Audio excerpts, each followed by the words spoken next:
one thing that we did get at lunch was our pin. So we are official Piece of the Kingdom graduates.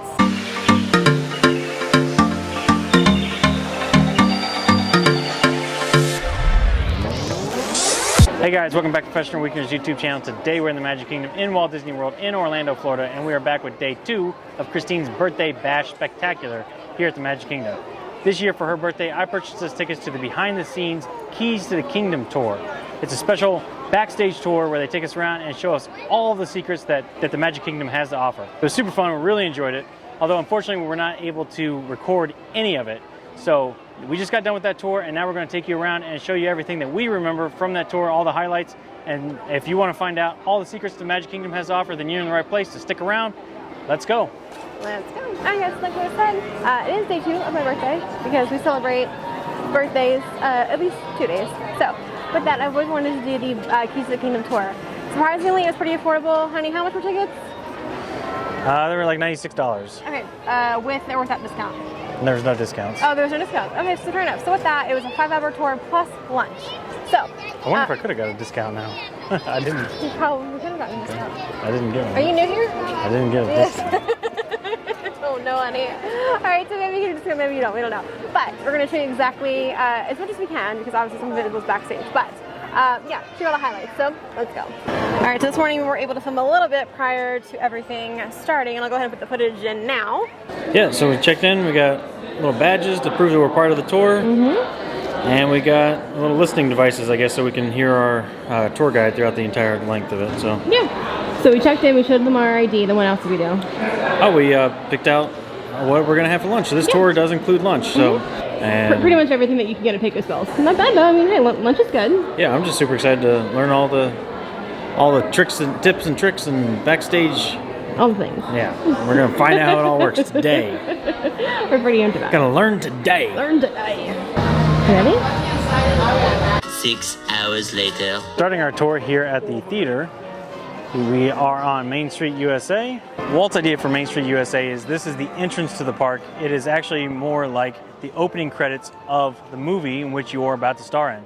So like any good movie, he rolled out the red carpet right here on the sidewalks for all of the stars, all the visitors to the park. Everybody gets the red carpet treatment here at Walt Disney World.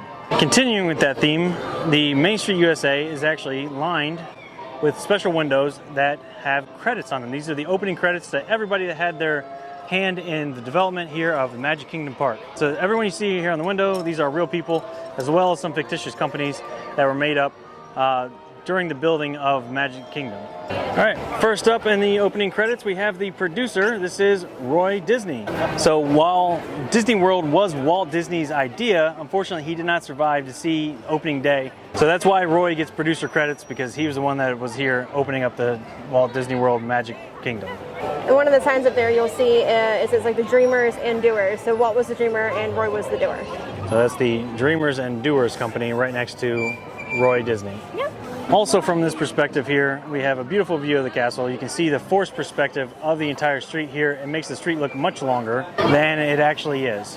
So some of the buildings here at the end are actually 1-to-1 scale, such as the theater, the train station, and the town hall. Those are meant to make this end of the park seem a little bit larger than the other end with the actual castle. So that way, as guests head down the main street towards the castle, you feel like you're going on the long journey towards the castle, but when you're on your way out, it feels like a shorter walk. So behind us is the confectionery, and our tour guide did confirm that when Disney first opened, there was actually the smells, right? So there was a conspiracy theory that was actually proven to be true, that when Disney first opened, they actually would pump artificial cooking, artificial baking cookies smell into Main Street USA. Once they redid the confectionery, they realized they could just pump the AC through the kitchen, and you don't have to fake that smell. It's a real smell. All right, and next up we have MT Lot and I4 Corporation, AYE4. So these are made-up corporations, just an homage to the empty lot that was here before Walt Disney bought Walt Disney World area.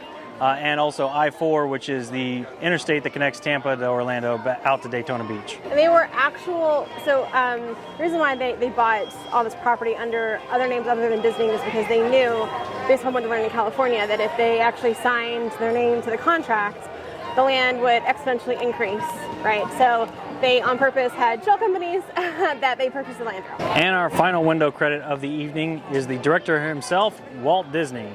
So you can see he has his credit window right here on the ice cream parlor, directly across from Casey's Corner, and has a wonderful view of the castle itself. Part of the symbolism here is why Walt Disney's credit window actually faces away from Main Street and towards the castle, is that he actually never saw the Magic Kingdom himself. So he's actually not overlooking Main Street like everybody else. Instead, he has the most beautiful view in the entire park, and that's of the castle. And next up on our tour, we stop by Adventureland. Adventureland is really unique because it's one of the few lands that you cannot actually see from the hub of the park. Also, from Adventureland, you see these trees here planted directly in your path to Cinderella Castle. The idea here is that they didn't want a big medieval castle interrupting the views from the jungle adventure of Adventureland. So in Adventureland, the sidewalks themselves are designed to be curvy so that you have an adventure around every corner. Also, the sidewalks themselves are painted in this unique green color. That green was developed in partnership with Kodak in order to make the buildings of Adventureland pop. Whenever you take a photo of them, they set themselves apart from the sidewalk below. And next up we have these spitting camels from Aladdin. So these camels were actually repurposed from Hollywood Studios when they first opened, and they introduced Aladdin there in the parade float. They repurposed the camels and brought them here for permanent installation. Now it is rumored that there's a cast member that controls the cameras, that controls the camels to have them spit at guests as they walk by, but actually it's completely automated and it's entirely random whether or not you get spit at. One of the cool things about the Keys to the Kingdom tour is it actually does include 3 front-of-the-line passes to 3 different attractions, the first one of which is Jungle Cruise. So we did come over here and we got to hop right to the front of the line, and we got a special behind-the-scenes Jungle Cruise led by our cast member who's leading our behind-the-scenes tour. So with that, there were no puns to the tour itself. We didn't get the typical jokes, but we did get a little bit more insight as to how it works and all the different animatronics and all the engineering that goes into the whole thing. The skippers can only go forward and backwards. They can't go left and right. So, fun fact, they only can speed up or slow down. They can't go left and right. Okay. And next up on our tour was Walt Disney's Enchanted Tiki Room. With Walt Disney's Enchanted Tiki Room is one of 2 attractions in the entire park that actually have Walt Disney's name on them. That's because he had a personal hand in designing the Enchanted Tiki Room along with Walt Disney's Carousel of Progress.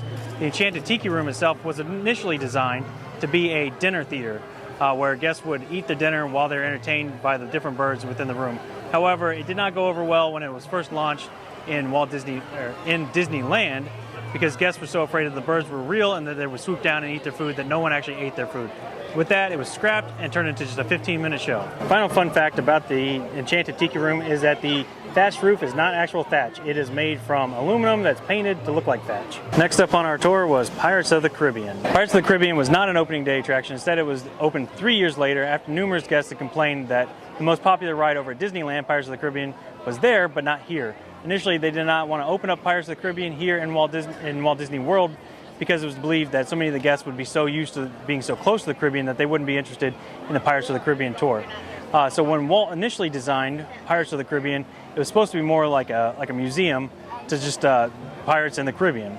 However, there was the need to push guests through the exhibit quicker, so instead they brought in boats, and that kept traffic moving through as they experienced the exhibit. Next up on our tour, we headed over to Frontierland to grab some lunch. While waiting for lunch to be served, we stopped here for a brief moment to talk about the Golden Oak Outpost. Golden Oak Outpost was actually an homage to the Golden Oak Farm, which is where a number of the original Disney Westerns were filmed. Alright guys, so we had lunch here at Pecos Bill. It was actually something we ordered earlier in the day and they had it ready for us. We had about 30 minutes for lunch. We had a little private room, which was kind of nice. And then yeah, we continued on with the tour. One thing that we did get at lunch was our pin. So we are official Keys to the Kingdom graduates. Alright guys, so we are towards the queue for Splash Mountain, and right there, right between those 2 like blue posts, there is a brown door. And that brown door is where we actually were able to enter to check out Backstage. Now, unfortunately, we weren't able to record anything back there, but the good news is we were able to learn a lot when we were there. So, a couple facts that we learned. Parades, they line up about 2 hours before they actually take off. And there's no air conditioning in any of the driver's seats in the floats. They are not powered by anything other than car batteries. They are driven. There is no magic, gold thread or magnets under the under the ground to move those things along. Someone actually physically drives those. We did see a trash compactor back there, which was kind of neat. That there's apparently these big tubes that travel throughout the entire Magic Kingdom, where they dump the trash and it all just gets sucked at 35 miles an hour all the way across the park and into one centralized location. So when Walt envisioned Disney World, he wanted to put up a red curtain around the entire park to keep all the outside distractions out and keep all the magic in. However, the Imagineers at the time thought that was impractical and that it'd be way too much to maintain, so instead they built a berm completely surrounding the entire park and planted massive trees on top of it, so when you're on one side of the berm, you don't hear what's going on the other. So from inside the park, you don't hear any of the garbage trucks or ambulances going around on the backside, and when you're on the backside, you don't hear all the people and happy music going on the inside. All right, so that was our first experience behind the scenes. Then we continued on through the park, and then we got a second behind the scenes tour look a little bit later. Yep. So after checking out, going back through there, we walked back around to where we showed you guys the go away green color right by Pirates. And then from there, we headed on down to check out. Actually, from there, we actually went to lunch. And then after lunch, we checked out the rest of Adventureland. So yeah, we walked on over to Liberty Town Square and learned some cool things about that. So let's go check that out now. Frontierland was intended to be a model of the United States, starting with Big Thunder Mountain looking like Monument Valley in the west, moving on down to the Country Bear Jamboree, which is modeled after a fictional ski lodge in Colorado. On down the road here, they do have a little river, which they humbly call the Mini Mississippi, and leading into Liberty Square, which is a somewhat replica of Philadelphia. So right next to the shooting gallery here is a look at the Mini Mississippi River that we cross over on our way into Liberty Square. So we're in Liberty Square. One of the exciting bits of history about this land is that this is actually a grafted tree. So this tree, Walt said he wanted this exact tree, which was actually over in the area where Animal Kingdom is. He wanted that tree here. So they found a way to, I guess, relocate it. However, it fell off the track on the way over, and therefore they had to actually graft it together with another tree. So this is technically two trees grafted to one. And then pivoting over to the left, so you see the Hall of Presidents, but over to where Lewis is, this is actually a replica of the Liberty Bell that's in Philadelphia. Now, the exciting part is, right, honey, was that this was the last replica of the bell that was made before it cracked. From the original casting. From the original casting, yes. And then after that, the casting broke. So Alex, our tour guide, said that the Contemporary is the only building you can see that is not inside the Magic Kingdom from the Magic Kingdom. And apparently it's on brand because that's actually where Tomorrowland is. And I guess the Contemporary, being the fact that it's contemporary and is a model of the future, was considered on brand for Tomorrowland. So, there. All right, guys, here between us is the Haunted Mansion. And we learned a lot of cool things about the Haunted Mansion. The most cool fact I think we learned about it was that it's completely different exterior-wise from the original in Disneyland. The one in Disneyland, as I'm sure you guys are aware, is after a Southern mansion. This one is actually a replica of a mansion in Philadelphia, New York, Pennsylvania. So Haunted Mansion was the third ride that we actually got front of line passes for. Yeah. I forgot to mention when we were over by the Tiki Room, but that was the second one. So we got the Jungle Cruise, the Tiki Room, and the Haunted Mansion all included as part of our tour. There was a number of things that he talked about the inside of the ride itself. For instance, the doors that are bent and knocking are made from rubber tires. That's why they withstand all that rocking. The woman who chops off the heads of her husband, as you progress through that scene, you do see that she gains more and more pearls for every husband, a separate row of pearls for every wealthy husband that she kills. Yeah, that's the attic scene. So, fun fact, they actually have what's called a code grandma. So apparently people like to bring the ashes of their deceased family members and sprinkle them in Disney. Yeah, it's very, very common that people want to do that here at the Haunted Mansion in particular. Yeah, so don't do that, because what happens is they have to shut the entire ride down. They call it code grandma, and they literally have a special vacuum, and then your loved one's ashes are pretty much just sucked through the trash system here. So don't do that, bro. So some other things to point out about this tour, right? So with this tour, about 5 hours, right? So you're walking the entire time at a leisurely pace. There are some steps, so I'm sure they can make it ADA accessible, but we took steps, so just be mindful of that. You are walking a lot and you are outside. So Backstage is on a ton of shade, so make sure you bring a lot of water, you got a hat, sunglasses, whatever you need for outside. And then finally, they do give you an earpiece to listen to your guide, so he's not yelling at you for 5 hours. So Oh yeah, there you go. All right, next up we walk through Fantasyland, which is the most congested area of the park. They did say that they had original plans to push It's a Small World back 15 feet. That never came to fruition. As such, this area became very crowded. They said you can tell if it's a busy day at Disney World by checking the standby times for Peter Pan. It's currently 75 minutes. If it is a 90-minute wait, you will spend 1 minute in the queue for every 1 second on the ride. It's a 90-second ride. Finally, we end Fantasyland here with a good look at the carousel. So this is the second oldest attraction in all of Disney World.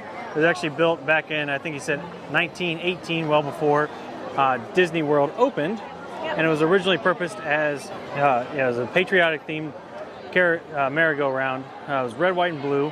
And they removed most of that and replaced it with the pink and blue and gold that you see from the castle. So here's a look at the Cinderella theming that they have, as well as you can see the golden eagles there in the background from the original theme. And the last fun fact here is about the Sword in the Stone. So this was number one on my list of things to ask, and they did confirm that the Sword in the Stone actually does have a separate cast member that hides somewhere over here in this area near that Jack and the Beanstalk with a garage door opener type of equipment where they can actually push that button and allow that sword to come up out of the stone at any time that they want. So of course they're never going to let any kind of big burly man go over there and open it. It's typically going to be young children. We watched from the other day when we had Hunch up at Cinderella Castle, and if you didn't see that, check that out because that was super cool. But about every 10 minutes or so they let some young child open it up. And one final thing to mention about Fantasyland is these raised flower beds. So they could not dig those flower beds deep because actually where we're standing right now is the second story.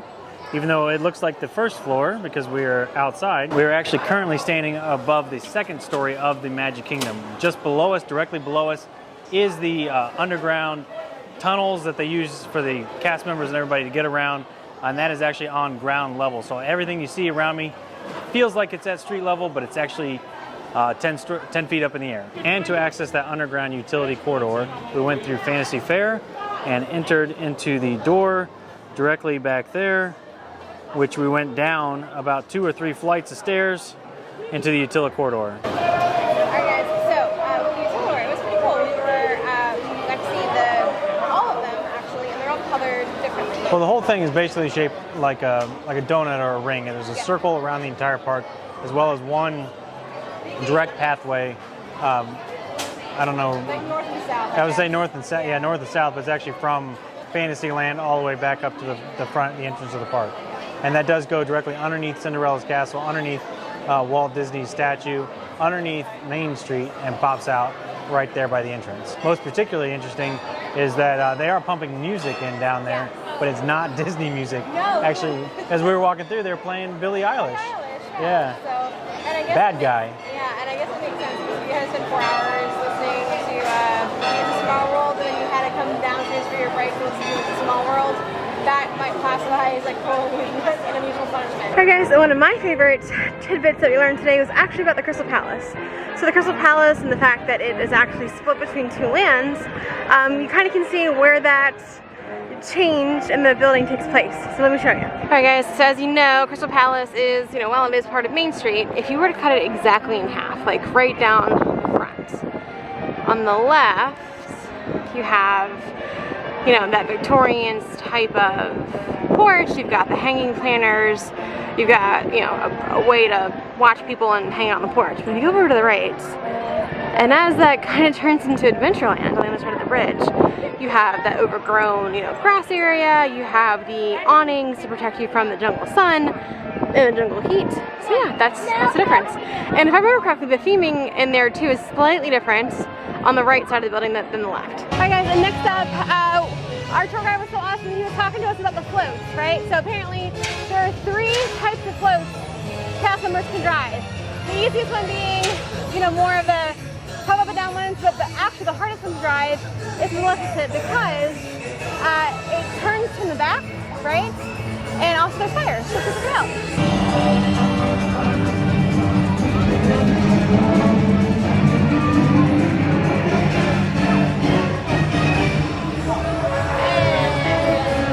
Alright guys, so here's your pro tips for Keys to the Kingdom tour. I'd say number 1 is it is a long day. Make sure you dress appropriate. You're going to be spending a lot of time outside in the heat, under the sun. So you definitely want to dress for the heat, as well as wear comfortable shoes because you're going to be up on your feet. You're going to get a ton of steps throughout the entire day. And it's very hot, so make sure you hydrate and drink all the water that you need to make sure you can get through the entire 5 hours. Pro tip number 2 is respect the cast members, and when you do go backstage, make sure that you don't take any photos or use any electronic devices. That would be a very bad situation that will lead to a very awkward conversation with your tour guide. All right. And pro tip number 3 is make sure you ask all the burning questions that you've ever had about the Magic Kingdom, because this is your one chance to get a truthful, honest answer about exactly how this place works and all the behind-the-scenes stuff that you've always wanted to know. So that's going to do it for us today. Remember to like, share, comment, subscribe. Let us know in the comments below. Have you ever done a behind-the-scenes tour? Or if you did, what questions would you ask? We'd love to hear about it. With that being said, we're out of here, and we'll see you next weekend.